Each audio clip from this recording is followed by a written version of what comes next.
Guys, welcome back to our channel Manish Sharma Leo vlogs. तो guys, आज है रामलीला का दूसरा दिन और आपको फिर दिखाने के लिए लेकर आ गया हूँ। रामलीला ग्राउंड की तरफ चलेंगे, रामलीला देखेंगे और बताइएगा आपको मेरा कल का व्लॉग कैसा लगा। कुछ उसमें आपको लगता है कि सही नहीं था, कुछ नहीं था, तो एक बार मुझे बताना, मैं आगे आपका मैसेज भी फॉरवर्ड करूँगा। और अभी तक आपने मेरे चैनल को सब्सक्राइब नहीं किया तो जल्दी जल्दी मेरे चैनल को सब्सक्राइब कर लो और बेल आइकन आएगा, बेल आइकन का दबा दो ताकि सबसे पहले नोटिफिकेशन जैसी वीडियो आए तो आप तक पहुँचे। और शेयर कर दो और कमेंट बॉक्स में लिख देना जय श्री राम। तो गाइज़, अब बात करते हैं हम आज के Q&A की। तो आज का Q&A जो मेरा है वो कल की रामलीला के ऊपर है। आपको ये बताना है जो सनकादिक ऋषि थे वो किसकी संतान थी, जो सनकादिक ऋषि थे वो किसकी संतान थी और उन्होंने किनको श्राप दिया था।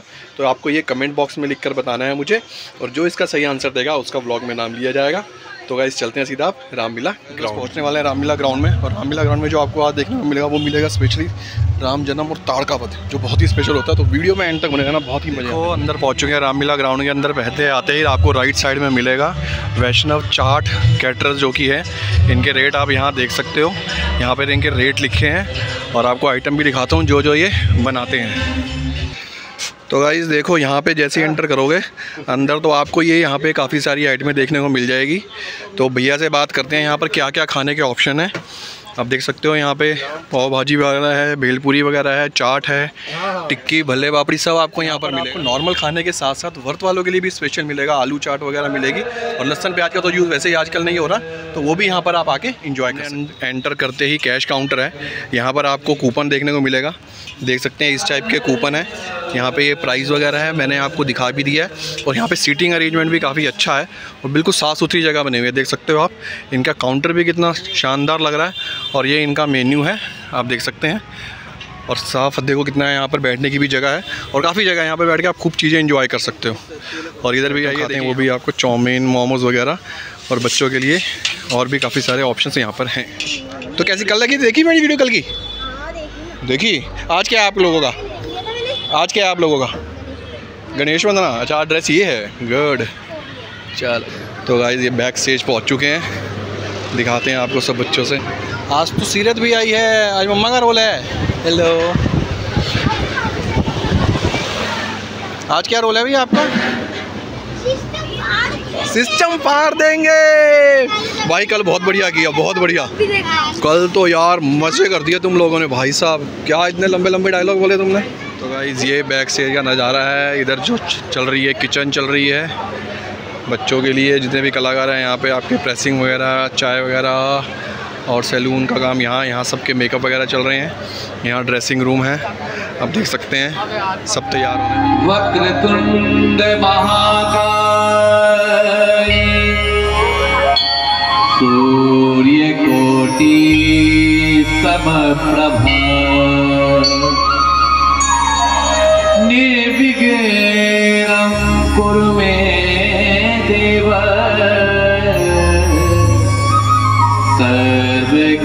सर्वकार्येषु सर्वदा।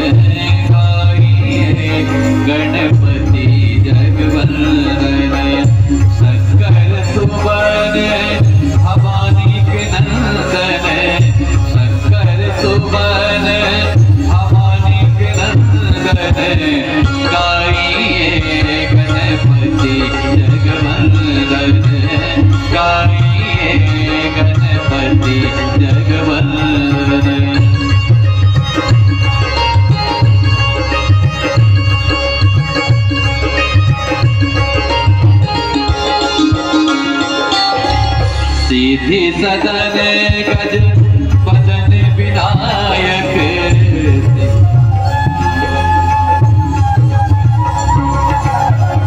सीधी सदन गज बदन विनायक, कृपा सिंधु कर शुभदायक, कृपा सिंधु कर शुभदायक। गाइए गणपति जगवंदन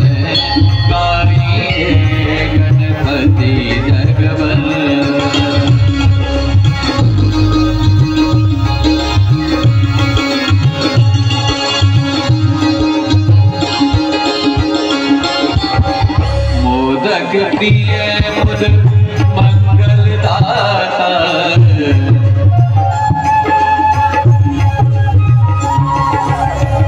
मोदक प्रिय मुद मंगल दाता विद्यावारिधि कोटि विधाता गाइए गणपति जगवंदन गाइए गणपति जगवंदन।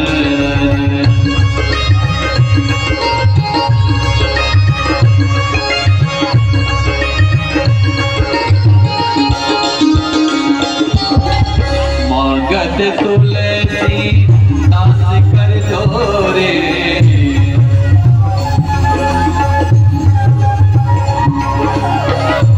मांगत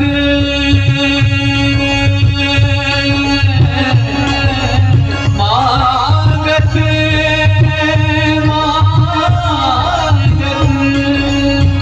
मांगत मांगत तुलसी दास कर जोरे मांगत तुलसी दास कर जोरे बसहि राम सिय मानस मोरे बसहि राम सिय मानस मोरे गाइए गणपति जगवंदन गाइए गणपति जगवंदन गाइए गणपति जगवंदन गाइए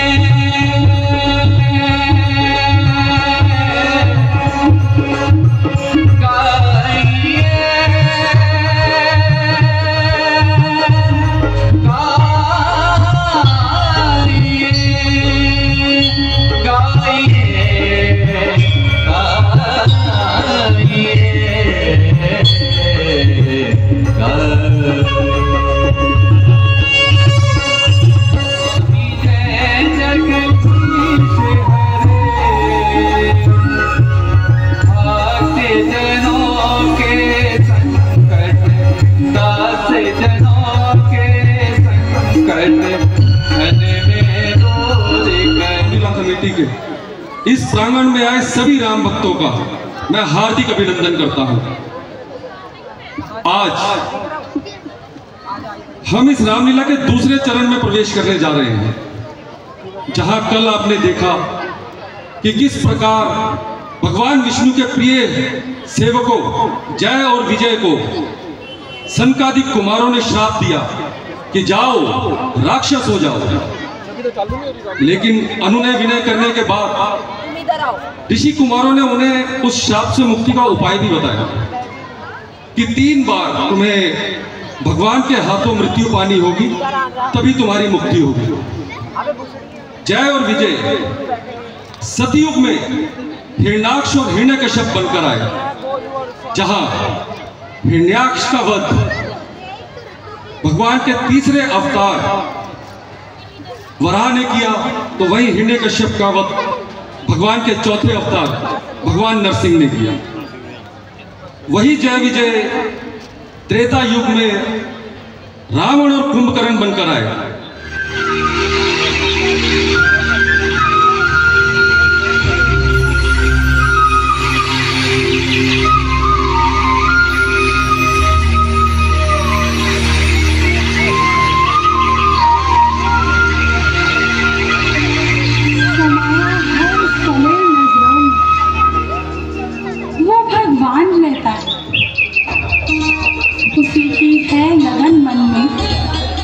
उसी का ध्यान रहता है। वन में चेरी चढ़ लौटी, यही आशा, यही इच्छा, मरण हो उसके चरणों में, यही अरमान रहता है।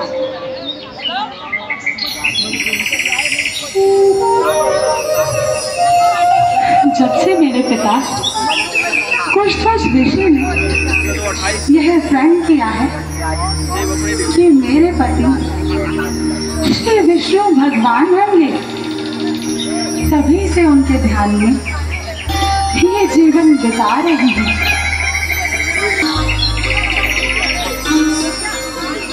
परंतु प्यारे ने अभी तक कृपा ही नहीं की। निराशा के इस अंधकार में आशा की ज्योति ही नहीं डाली। कौन जाने कब तक स्वामी मिलेंगे आकर और नित सेवा मिलेंगे जानकर पहचान कर। कब तलक यूं ही फिरूंगी ठोकरें खाती हुई, शोक और संताप में जीवन को भरमाती हुई। ये तो उनसे भी अधिक सुंदर है।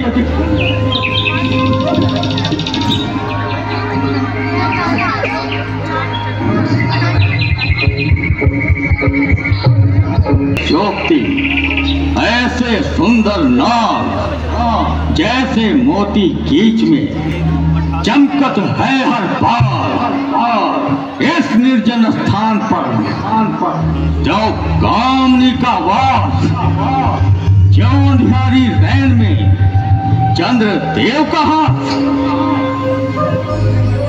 क्या विचार रहे हैं महात्मन? सुंदर मुख, विशाल नेत्र, घुंघराले बाल, मस्तानी चाल और मन को लुभाने वाला ये अलौकिक रूप बड़े ढिठाई के साथ किस पर प्रभाव डाल रहा है। इतने आकर्षक एक साथ मिलकर दिल को चुराने की चेष्टा कर रहे हैं।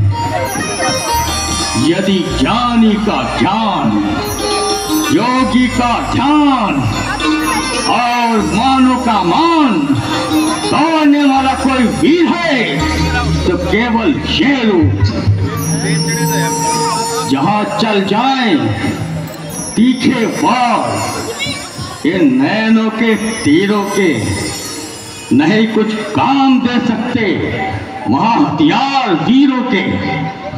नजर कैसे न हो संसार की देव बाला पर, निछावर चंद्र तारागण है इस मुख की शोभा पर। ज्ञानी पुरुष विचारों की उलझनों को छोड़िए और अपना तात्पर्य प्रकट कीजिए। ओहो, भूल गया, बड़ी चूक हुई। हाँ देवी, बताओ तुम कौन हो? मैं वेदवती, कुष्ठवश ऋषि की कन्या, मार्ग से भटकी हुई अनाथ बालिका और संसार की बिसराई हुई दीन जोगिन। क्या तुम्हारा परिग्रहण नहीं हुआ? हो चुका। सदा से आज जिसका की सभी वेदों ने गुण गाया है, जो विष्णु विश्व का और लोगों का आधार कहलाया है, जिसे 14 भुवन और 3 युग भगवान कहते हैं, उसी को बस मेरा जीवन, मेरा पति प्राण कहते हैं। धूप को मुट्ठी में बंद करने का इरादा कर रही है। उस कल्पिताकार को प्रेम करके आशाओं के स्वप्न देख रही है। ये कसौटी होगी पूरी किस तरह विश्वास की आस है कागज के फूलों से तुझको सुबास की। तुझको तपाती रहेगी सर्वदा आशा तेरी, हो नहीं सकती है पूरी ये कभी इच्छा तेरी। इच्छा पूरी हो या ना हो, परंतु मैं अपने विचारों को नहीं छोड़ सकती। जिसे एक बार अपना पति मान लिया, उससे कदापि मुख मोड़ नहीं सकती। ये गाढ़ा रंग है जो चढ़ गया हृदय के दर्पण पर।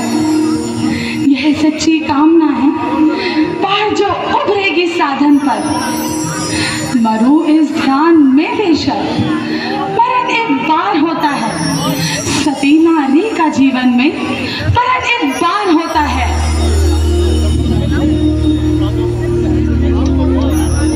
निसंदेह तो अपने ध्यान में मग्न हो रही है। अंधे विश्वास के कारण जीवन के तत्व को खो रही है। परंतु याद रख, संसार के सुख बार बार नहीं मिला करते। भोग के साधन नित्य इकट्ठे नहीं हुआ करते। यौवन की ये झलक जब चली जाएगी, एक दिन को याद करके तो बहुत पछताएगी। ये शोभा, चंद्रमुखी, ये जवानी और ये जीवन, ये रंग, ये चमक, ये जादू भरी चितवन बड़ा है। धूल में मन हरण अनमोल मोती है। ऐ सुंदर धूल तू पहले चले पामार होती है। कामी, क्या संसार के सुखों में फंसाकर मुझे सत्मार्ग से विचलित करना चाहता है? नाशवान कामनाओं का रंग चढ़ाकर मेरे हृदय में वासना का महल चढ़ाता है। नहीं समझा है अब किस कदर है मान अबला का। प्राण ये प्राण से प्यारा, हमेशा जान अबला का। मिले जो राज दुनिया का, वचन पर वार दूंगी मैं। तेरे सोने की लंका एक परत पर वार दूंगी मैं।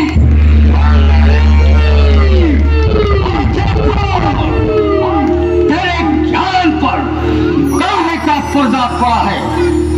क्या तुझे दिखाई नहीं देता? तेरे सामने ये कान खड़ा है। तेरी कोमल दबा से जब कड़वे निकलते हैं, ये तीखे बाण जो प्रेम की गर्दन पर चलते हैं। समय आया है, ज्ञानी पाप के रास्ते पे चलते हैं। अनोखी बात है जो वज्र भी मुट्ठी में गलते हैं। समझा मतिमंद अभागिन बाला, तेरा तात्पर्य मैं अब समझा। तो अपनी कुबुद्धि से लाचार है, इसलिए रावण का कहना मानने से तुझे इनकार है। आखी वचन नगरी में कूदकर अपने आप को वाह करना चाहती है। जो कार्य मैं अपनी इच्छा से नहीं करना चाहता, वो करने के लिए विवश बनाती है। रात का मेरे समझकर खेलती है खेल तू। और से करवा वचन अग्नि में डाले तेल तू। इस जग में रावण से कौन रहने पाएगा? देखता हूँ कौन अब मुझको बचाने आएगा।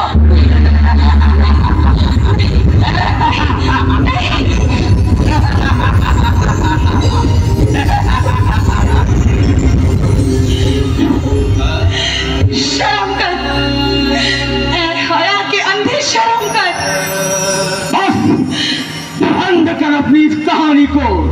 इसी अभिमान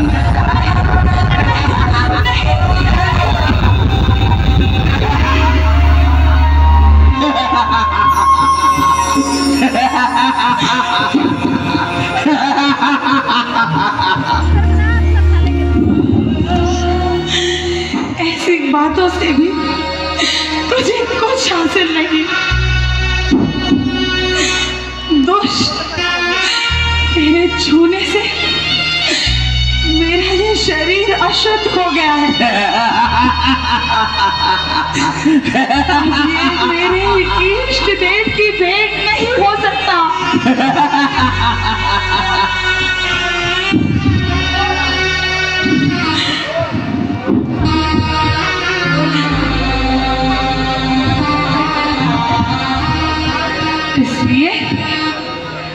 इसलिए इसे त्याग कर नया रूप धारण करूंगी और उसी से तेरी मृत्यु का कारण बनूंगी। सामने मेरे जो तू विकराल ये मूरत,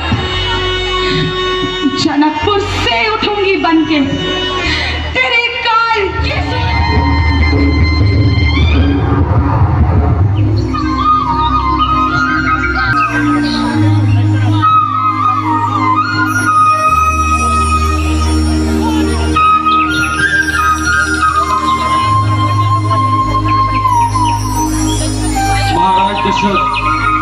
पुत्र ना होने की वजह से चिंतित हैं और अपनी चिंता का निवारण करने गुरु वशिष्ठ के पास आए हैं। प्रणाम गुरुवर। कल्याण हो, आशाएं पूर्ण हो।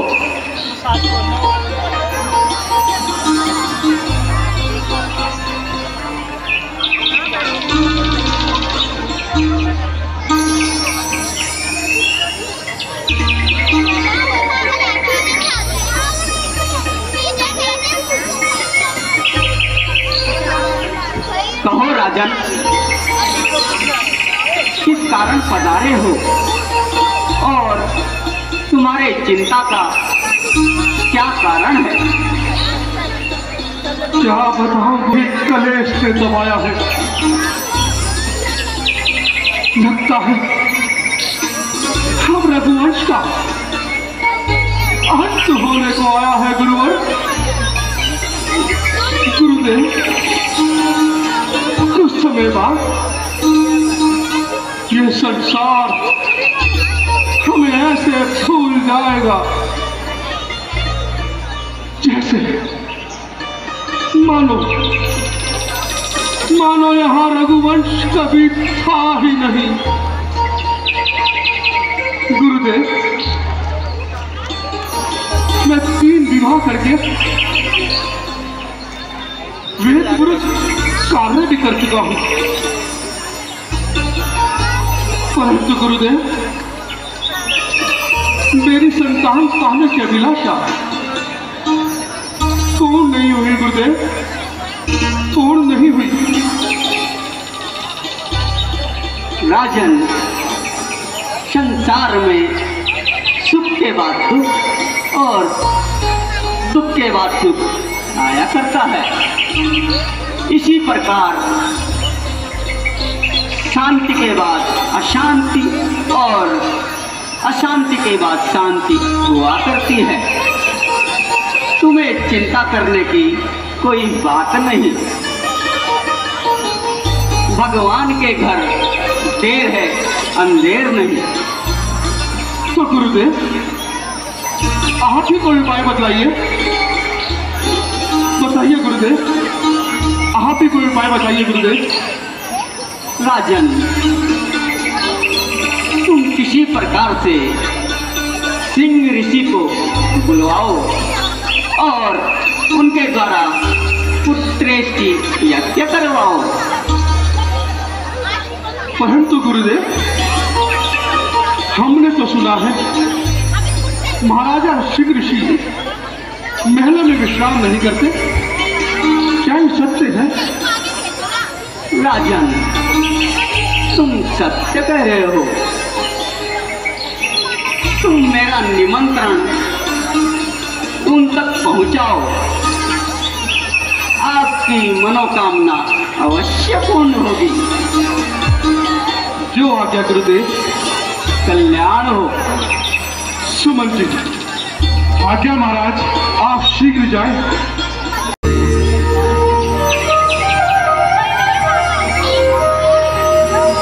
हरिओं सकल भूमि गरुआई,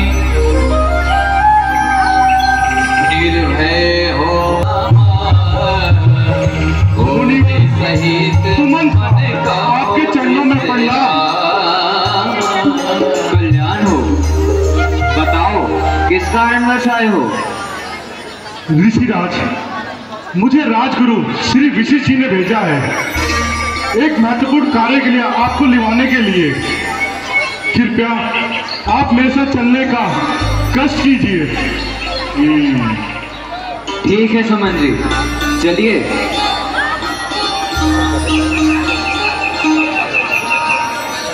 श्रृंगी ऋषि बसा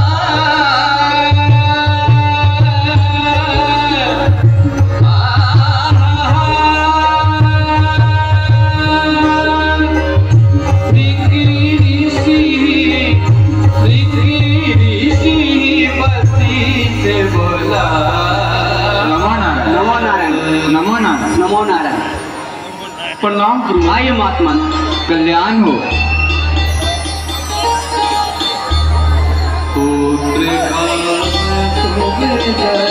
कहिए ऋषिराज, हमें इतनी शीघ्रता से यहाँ क्यों बुलवाया गया है? महात्मन, मैं आपसे अनुग्रह की भीख मांगता हूँ। महाराज दशरथ संतानहीन होने के कारण महादुखी है। रघुवंश की कीर्ति नष्ट होने जा रही है। आप महाराज दशरथ पर और सूर्यवंश पर कृपा कीजिए। पुत्रेष्टि यज्ञ करा के रघुवंश को नष्ट होने से बचा लीजिए। ठीक है ऋषिराज, हमें महाराज दशरथ का आग्रह स्वीकार है। हम उनके लिए पुत्रेष्टि यज्ञ अवश्य करेंगे। यज्ञ का प्रबंध किया जाए। ऋषिराज, सारा प्रबंध हो चुका है। आइए ऋषिराज।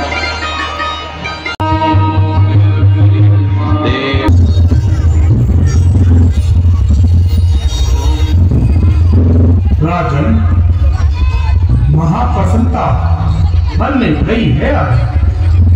कृपा से गुरुदेव की पूर्ण हो सकता। राजरानियों को तीजो जरूर खिलाए।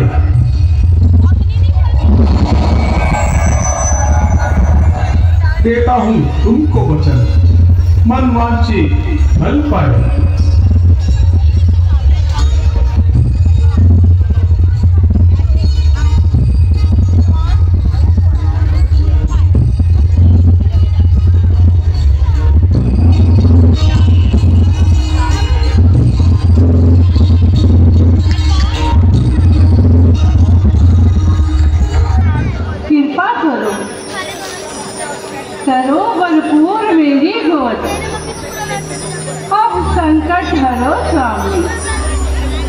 बहुत हो चुकी बेचैन, अब करना करो स्वामी। इन धुंधली आंखों से मैं आपकी अंकन को भी किस प्रकार देखूं? हे अनंत भगवान, मैं आपको किस प्रकार याद करूं? आप दया और गुणों के सागर हैं। माया से रचे अनेक फरमान आपके रोम रोम में रमे हुए हैं। नहीं आता किसी के ध्यान में विस्तार माया का। रचा है आपने अद्भुत प्रभु संसार माया का।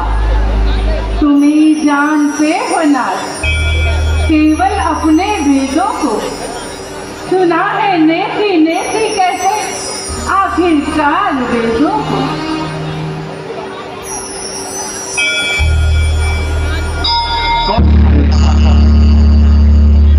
सुनो भगवान, प्रभु, मेरे प्रभु भगवान।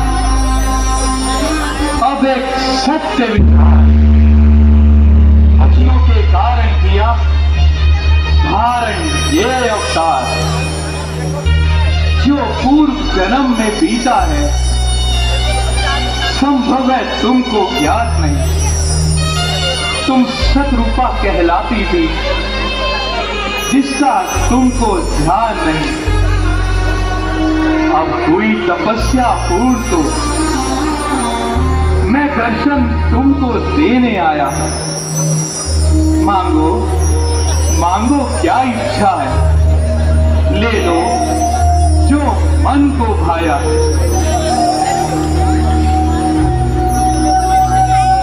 शत्रु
गणपति जी कहाँ थे? एलईडी में। अच्छा, ओहो, ऋत्विक टंडन ये भी कलाकार हैं यहाँ पे, बहुत बढ़िया, बहुत पुराने कलाकार हैं हमारे। आवाज़ जा रही होगी, माइक चालू है? बंद है, आगे बहुत अच्छा थी।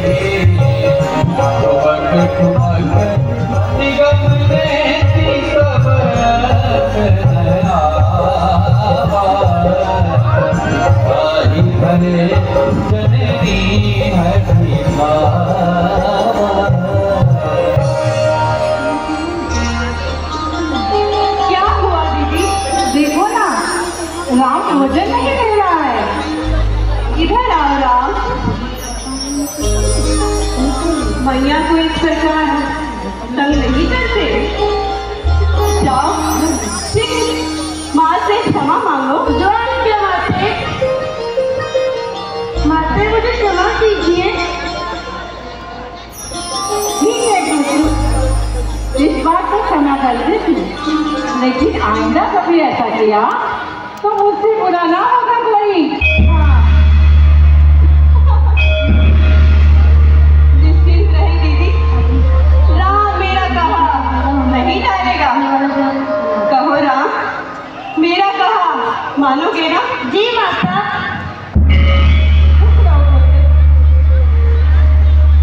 प्रणाम गुरुदेव। प्रणाम गुरुदेव। कल्याण हो। हे देवियों, मुझे महाराज दशरथ ने आज्ञा दी है कि मैं इन बालकों को अपने साथ शिक्षा हेतु गुरुकुल लेकर जाऊं। जाओ पुत्रो, आज से तुम गुरुदेव की शरण में जाओ।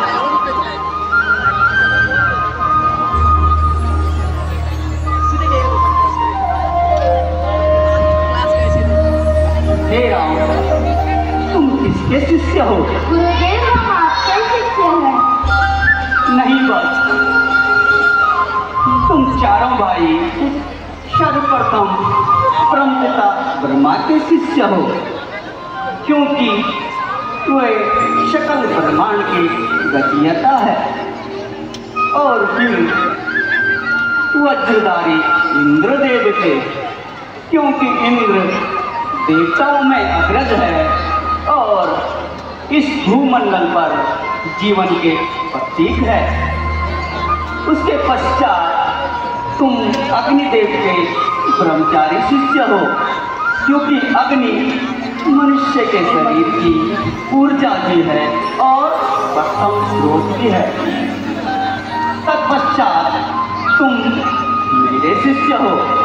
मैं शिष्य के रूप में तुम्हें ग्रहण करता हूँ। जो आज्ञा गुरुदेव।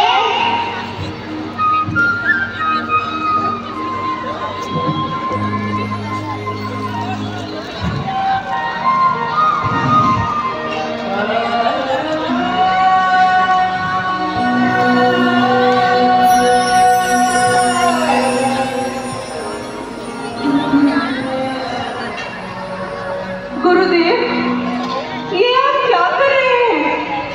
ये कोमल कोमल कानों से घूंघट क्यों उतार रहे हैं? महारानी, गुरुकुल में राजसी वस्त्र वर्जित है, इसलिए इन बालकों को भिक्षुक की भांति मेरे साथ जाना होगा। जो आज्ञा गुरुदेव। हे राम, ब्रह्मचारी होने का पहला विधान अपने घर से भिक्षा मांगकर पूर्ण किया जाता है। उसके बाद बाकी संसार से भिक्षा मिले तो ठीक, और मिले तो ठीक।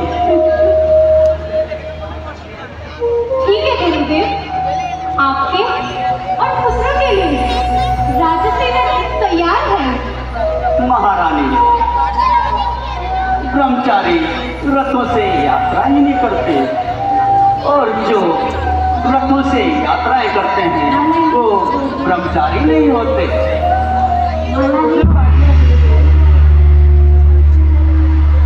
हे देवियों, इन बालकों को मेरे साथ इसी अवस्था में जाना होगा। बालकों, जाओ अपनी माताओं से भिक्षा मांगो।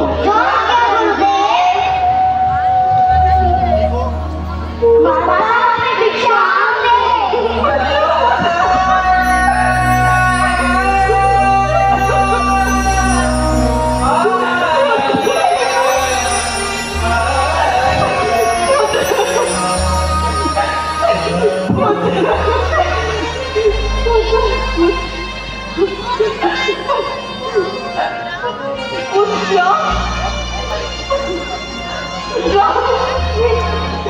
जो पालनी गिरे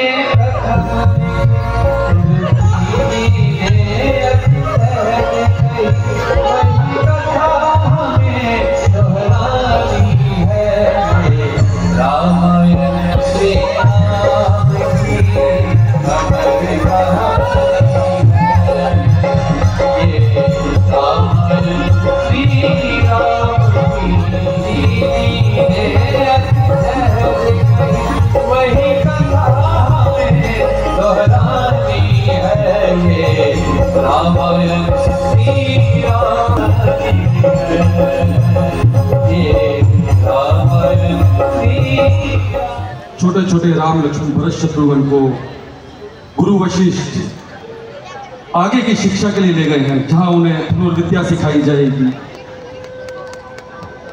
और दूसरे राजकाज चलाने के काम सिखाए जाएंगे।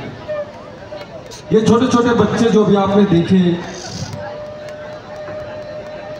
अक्षत मल्होत्रा,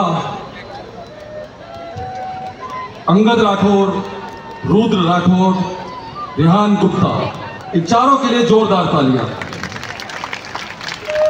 दोस्तों, आप जो ये लीला देख रहे हैं, ये इन छोटे छोटे बच्चों की तो मेहनत है ही, लेकिन इसके पीछे एक और टीम है। आप जानते हैं, पीछे इन बच्चों को तैयार करवाना एक बहुत विकट काम है। बच्चों के नाप की ड्रेस देना, बच्चों के हिसाब से उनको कुंडल देना, उनका मेकअप करना। रोज करीबन 50 से 60 मेकअप होते हैं, 50 से 60 ड्रेसेस निकालना, उनके बाल, मूछे, सब तरीके को संभालना। इसके पीछे जो टीम काम कर रही है, मैं उसका धन्यवाद किए बिना समझता हूं कि जो कलाकारों के जो एफर्ट्स हैं वो अधूरे हैं। मैं धन्यवाद देना चाहूंगा इस रामलीला के संयोजक संजय सानी जी का, संगीत टंडन जी का, सुरेश कुमार जी का और योगेश शर्मा पिट्टू जी का, जिन्होंने मंच के पीछे इन बच्चों को तैयार करने में, इन बच्चों को संभालने में, इन्हें भूख लगती है तो कुछ खिलाना, प्यास लगती है तो पानी पिलाना। बेटा राम, आज से तुम्हारी धनुर्विद्या आरंभ होती है।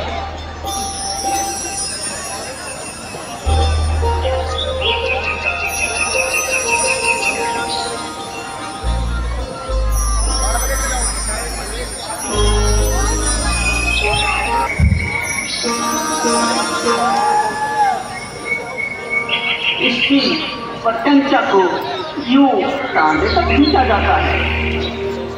जाओ इसका अभ्यास करो। हो गया गुरुदेव।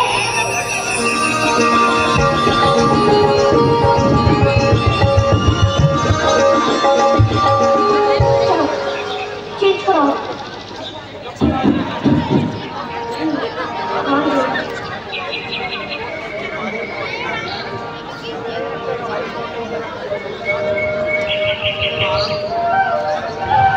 बेटा राम, यह अमोघ बाण है, जाओ इसका अभ्यास करो। जो आज्ञा गुरुदेव।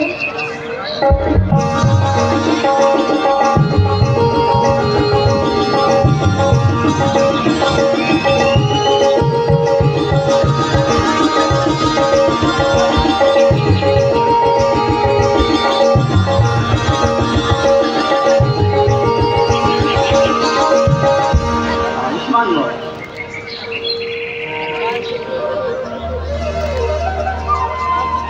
बेटा राम, यह शैल्य बाण है, जाओ इसका अभ्यास करो।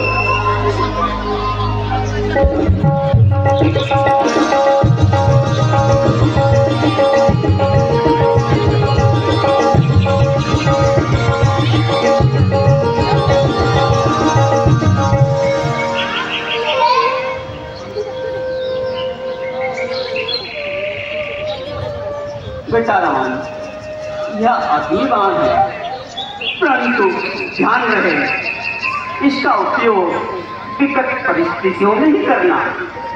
जाओ इसका अभ्यास करो।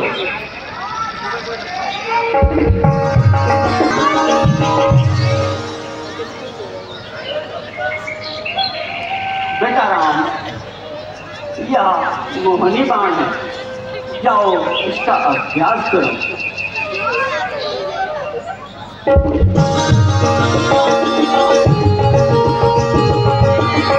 जो मैं प्रभु की सेवा कर रहा हूँ उसमें मुझे सफल करना, और अगर इसमें कोई त्रुटि रह जाए तो मुझे क्षमा करना।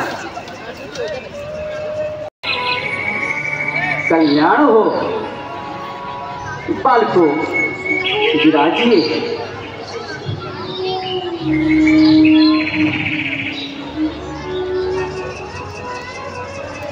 बेटा राम, यदि तुम्हारे मन में कोई प्रश्न हो तो बिना संकोच कह सकते हो। जी गुरुदेव। गुरुदेव, मनुष्य को कौन कौन सी वस्तुएं प्रभावित करती हैं? राम, मनुष्य को प्रभावित करता है उसका भोजन, उसके विचार, आसपास का वातावरण और उसका आचरण। इसलिए आवश्यक है ये सभी सात्विक हो। गुरुदेव, पिताजी ने कहा था कि हमें गुरुकुल में नंगे पांव चलना होगा। वर्षा के समय में सर में छाता भी नहीं होगा। ऐसा क्यों गुरुदेव? बस ऐसा इसलिए ताकि तुम शारीरिक और मानसिक रूप से मजबूत बनो और भविष्य में आने वाली चुनौतियों के लिए तैयार बनो। अभी तुम महल में ऐश्वर्य का जीवन जी रहे हो, कौन जाने कब बन जाना पड़े। ऐसे में जो मजबूत नहीं होगा वह टूट जाएगा। विपत्तियां ही मनुष्य को श्रेष्ठ बनाती है। बेटा राम, आज से आश्रम की स्वच्छता की जिम्मेदारी मैं तुम्हें सौंपता हूँ। स्वच्छता से मनुष्य को स्वस्थ जीवन प्राप्त होता है। ध्यान रहे पेड़ पौधों का जीवन सुरक्षित रहे, ये तुम्हारा प्रथम कर्तव्य होना चाहिए। बेटा भरत, आज से आश्रम के पशु पक्षी और गायों की देखभाल की जिम्मेदारी मैं तुम्हें सौंपता हूँ। पशु सेवा, पक्षी सेवा, गौ सेवा पुण्य का कार्य और कल्याणकारी होता है। सदैव जीवों पर दया, करुणा और सदाचार का भाव रखना चाहिए। जो आज्ञा गुरुदेव। शत्रुघ्न मटका सरोवर से जल की व्यवस्था करोगे। जल ही जीवन का आधार है।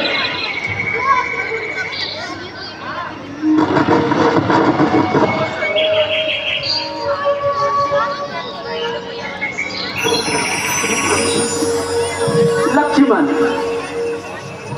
तुम मेरे साथ खेतों में चलो। आज हल द्वारा तुमने 2 खेत जोतने हैं और इस कार्य के उपरांत हमें भिक्षाटन पर भी निकलना है।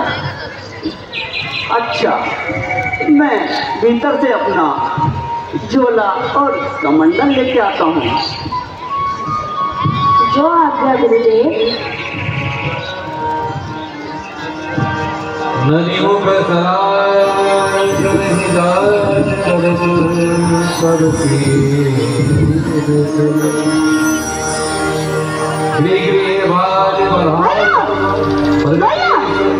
गुरुदेव हमसे आश्रम में पक्षियों की सेवा भी करवा रहे हैं, बड़े भैया से झाड़ू लगा रहे हैं और शत्रुघ्न से जल लगा रहे हैं। मुझे एक कदम भी उचित नहीं लगता भैया, मैं ऐसा नहीं करूँगा।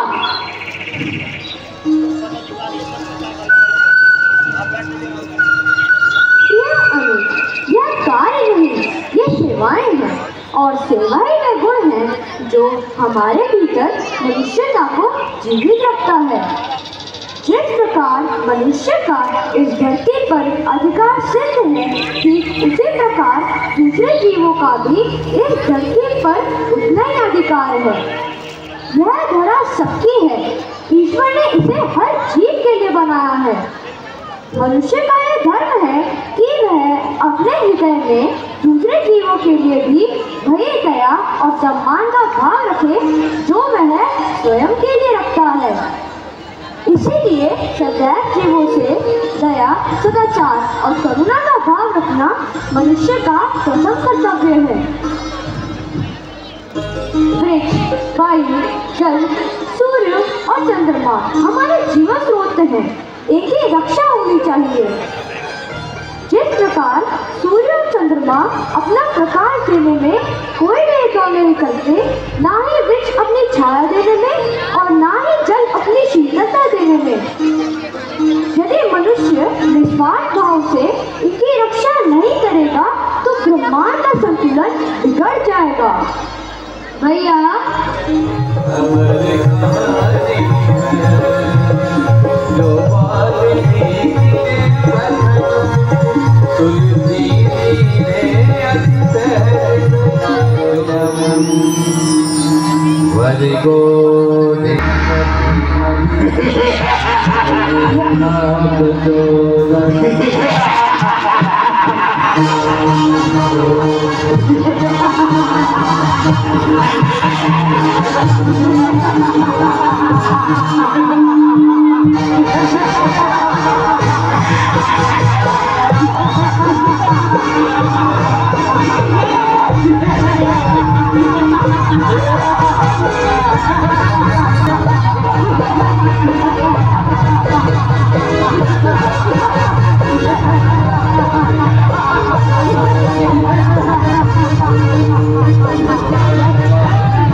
लगता है सभी साधुओं की टोली यहाँ चली आई है।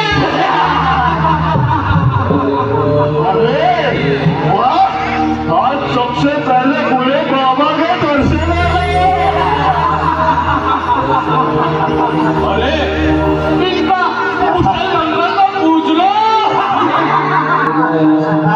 जी ये बहुत दिनों से बीमार है, इसलिए इनकी जीवा भी लाचार है। अरे बाबा, इस लोटे में कुछ खाने का है क्या? अरे गुरु बंकर, कुछ तो बोल। हमें इनकी गाड़ियां देखकर बड़ी हंसी आ रही है।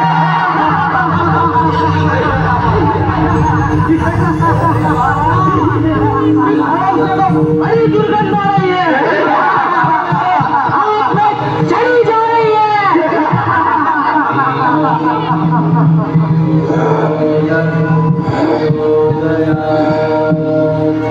सैनिकों, देखते क्या हो, सब तेज तेज कर दो।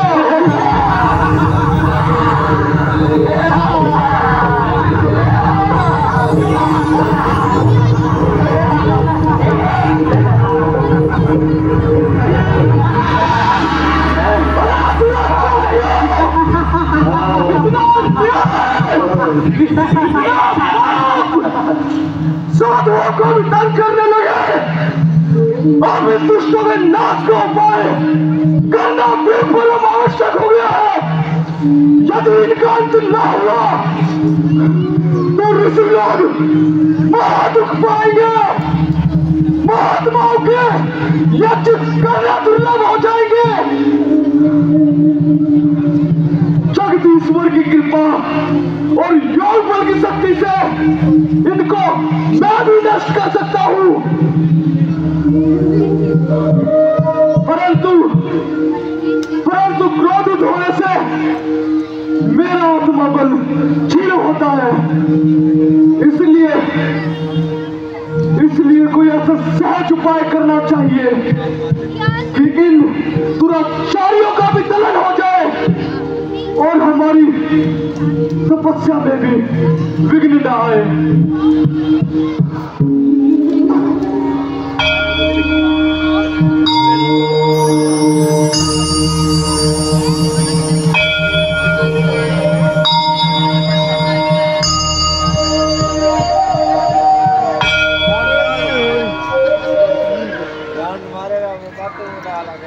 हाँ, ध्यान द्वारा सिद्ध हुआ कि शौर्य वंश में निर्गुण ब्रह्म का अवतार हो चुका है।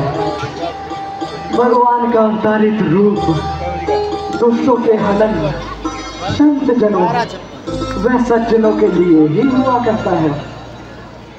इसलिए उचित यही है कि मैं महाराज दशरथ के पास जाकर राम को मांग लो। तुम जानते हो, हम सन्यासी लोग वनों में अपना जीवन बिताते हैं। निर्जन स्थान और पर्वतों की कंदराओं में जाकर यज्ञ और हवन रचाते हैं। परंतु मारीच और सुबाहु जैसे राक्षस हमें वहां भी सताते हैं। हमारा किया यज्ञ हवन सब भ्रष्ट कर जाते हैं। शोर, महाशोर, राज्य में जब इस कदम अन्याय का व्यवहार है तो जिंदगी पर मेरी धिक्कार ही धिक्कार है। बस ऋषिराज, बस अब और नहीं सहा जाता। अन्यायियों का पाप अब और नहीं सुना जाता। ऋषिराज, मैं प्रतिज्ञा करता हूं कि आपके हित के लिए हर उचित कार्य करूंगा और तभी मैं विश्राम करूंगा। धन्य हो राजन, धन्य हो। संसार को तुम जैसे ही धर्म यज्ञ राजाओं की आवश्यकता है,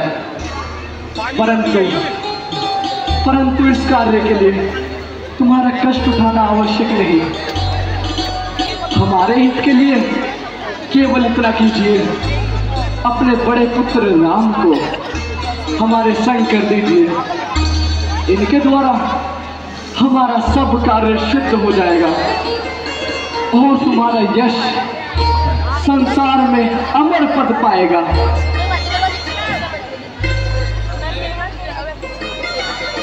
कहो राजन, क्या कहते हो? क्या राम को देने में कोई संकोच है?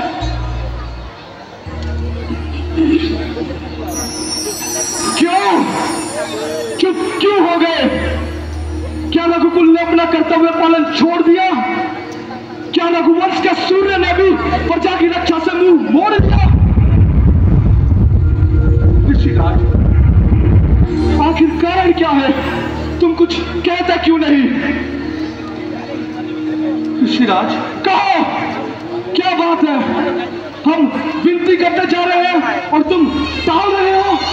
हम प्रार्थना करते जाते हैं और तुम सुन तक नहीं रहे हो। ठीक है, हमारा कोई बस नहीं, हम दबाव नहीं दे सकते। ऋषिराज, जरा विचार तो कर लीजिए और कुछ सोच समझ कर आज्ञा दीजिए। उन बालकों की अवस्था तो देख लीजिए महाराज। हाँ, प्रतीत हुआ तुम निपट संसारी जैसी कायरता करते हो, जो मोह के फंदे में फंसकर कर्तव्य से नीचे गिरते हो। राजन, तुम राम को साधारण बालक जानते हो और उन्हें अपना पुत्र करके मानते हो, परंतु तुम यह नहीं जानते कि निर्गुण ब्रह्म ने दुष्टों का नाश करने के लिए सगुण रूप धारण किया है। ऋषिराज, आपका यह हितकारी उपदेश ममता के मार्ग पर निश्चल होता है, इसलिए मेरा मोह दृढ़ और निश्चल होता है। फिर वही बात, फिर वही कायरता, सूर्यवंश की नीति इस पर डाल दिखाते हो। ममता के मोह में घुसकर संसार में यश पाना चाहते हो। नहीं ऋषिराज, मुझे क्षमा कर दीजिए, क्षमा कीजिए ऋषिराज। बस राजन, बस, अब सतयुग बीत गया, धर केवल नाम के राजा रह गए। अच्छा, हम चलते हैं, कल्याण हो राजन। तनिक और ठहरिए ऋषिराज। राजन मोह में बसकर होकर अपना कर्तव्य भूल रहे हैं। इन्हें एक बार फिर विचार कर लेने दीजिए। राजन, ये समय मोह में पड़ने का नहीं और ये अवसर चिंता में उलझने का नहीं। अच्छा ऋषिराज, आपकी और गुरुदेव की आज्ञा को मानता हूं। सुमन जी, आप शीघ्र जाएं और पुत्र राम को लेकर आए। जैसी आज्ञा महाराज। आइए ऋषिराज, आइए।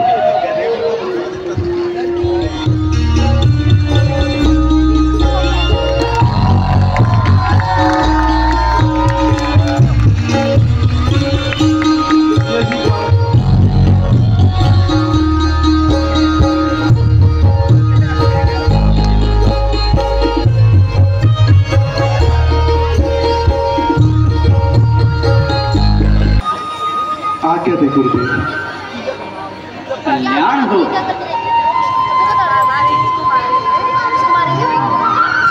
देव भूप मन हर्षित तजहु मोर ज्ञान, हर में सुदत प्रभु छुपे कोई कहयति।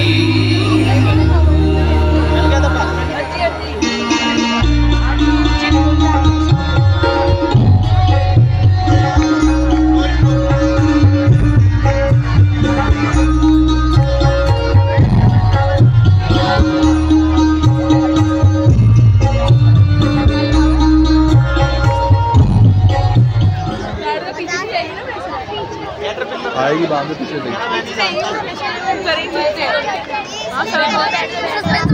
पहले मानी इसका सीना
और उदारता का क्या कारण है गुरुदेव? बेटा राम, बेटा लक्ष्मण, यह वही स्थान है जहां वो राक्षसी तारका निवास करती है। हम तुम्हें उसी का वध करने को लेकर आए हैं। तो गुरुदेव, क्या स्त्री का वध करना मर्यादाहीन नहीं होगा? क्या ये उचित रहेगा? बेटा राम, जो स्त्री पाप कर्म करे, संत जनों को दुख दे, उस स्त्री को मारना किसी प्रकार से धर्म विरुद्ध कार्य नहीं है। ठीक है गुरुदेव, आपकी आज्ञा का पालन होगा।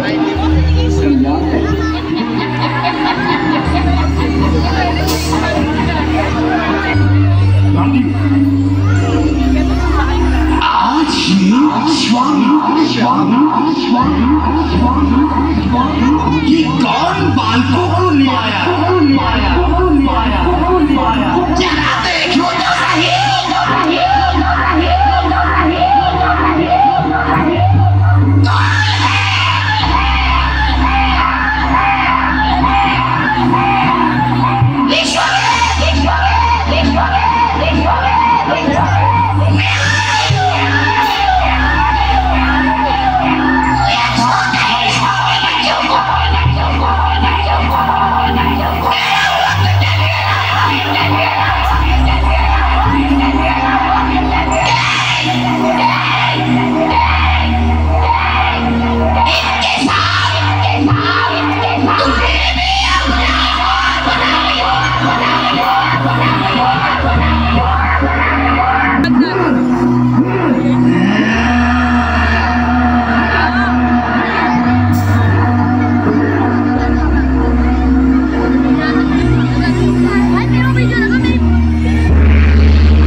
भैया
तो भाई सेकंड डे का भी आज प्ले ख़त्म हो गया है और देखो सब आ गए हैं बैक स्टेज, सब बैक स्टेज आ गए हैं वाइंड अप करने के लिए।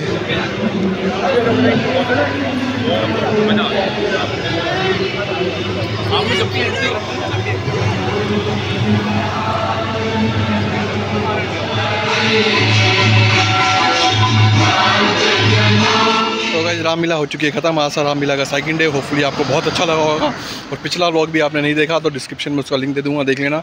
और व्लॉग कैसे लग रहे हैं, ज़्यादा बड़े लग रहे हैं तो बता देना, छोटे करके बता दूंगा। पूरी डिटेल डाल रहा हूँ इसलिए थोड़े लंबे व्लॉग बन रहे हैं। और अभी तक चैनल को सब्सक्राइब नहीं किया, जल्दी चैनल को सब्सक्राइब करो, वीडियो चाहिए लाइक करो, शेयर करो। तो मिलते हैं गाइस तीसरे दिन। और कल का जो क्वेश्चन था, जो आज का क्वेश्चन था मतलब, उसका आंसर कल मैं आपको दूँगा। और कल एक नया क्वेश्चन पूछूंगा, देखते हैं उसका क्या आंसर होगा। तब तक मिलते हैं, बाय।